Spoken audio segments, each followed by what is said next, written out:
ઉનાના યુવા અગ્રણી અલ્પેશ બામણિયા અને લોક ગાયિકા રાજલ બારોટ લગ્ન ગ્રંથિથી જોડાયા હતા। ગુજરાતમાં લોક સંગીતના વારસાને આગળ ધપાવવા માટે મોખરે રહેલા સ્વ મણિરાજ બારોટની પુત્રી રાજલ બારોટ આગામી 4 ફેબ્રુઆરીના રોજ અલ્પેશ બામણિયા સાથે પ્રભુતાના પગલા પાડી પોતાના દાંપત્ય જીવનની શરૂઆત કરી। ગુજરાત રાજ્યમાં લોક ગાયિકા તરીકે ઉભરી આવનાર પ્રખ્યાત લોક ગાયક સ્વ મણિરાજ બારોટની દીકરી રાજલ બારોટે 20 મેના રોજ ધામધૂમથી ભાવપતિ જોડે સગાઈ કરી હતી અને સ્વ મણિરાજ બારોટની બીજી દીકરી રાજલ બારોટે ગાયકીનું પ્રથમ શિક્ષણ તેના પિતાએ આપ્યું હતું। રાજલના પ્રથમ ગુરુ તેના પિતા છે। લોક ડાયરામાં આજે રમઝટ જમાવનાર રાજલ બારોટના ભાવિ પતિ ઉનામાં યુવા નેતા અને સામાજિક રાજકીય ક્ષેત્રે મોટું નામ ધરાવે છે। હાલ ઉના નગરપાલિકાના સૌથી વધુ મતે ચૂંટાયેલા સભ્ય અને કોળી સમાજના તાલુકાના પ્રમુખ અને સમાજ સેવકની પણ જવાબદારી વહન કરે છે। તેમના ધર્મપત્ની રાજલ બારોટે જુલાઈ 2006માં પહેલી વખત લોકગીતની પ્રસ્તુતિ આપી હતી। પોતાના વારસાને આગળ ધપાવી રાજલે આજે પોતાની લોકગીતોથી લોકોના મન ડોલાવી રહ્યા છે। પરિવારમાં ભાઈ તરીકે જવાબદારી રાજલ બારોટે ઉઠાવી છે। 3 બહેનોના લગ્ન બાદ પોતે ફેબ્રુઆરીમાં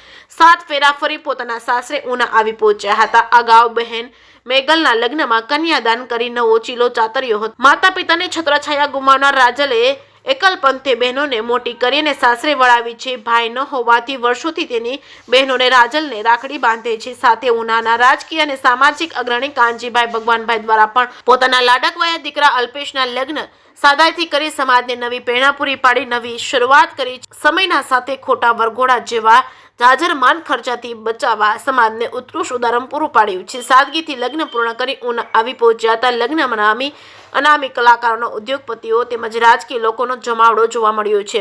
જે કેસરી ગુજરાતી સાથે સબીર સેલોત કોડીનાર।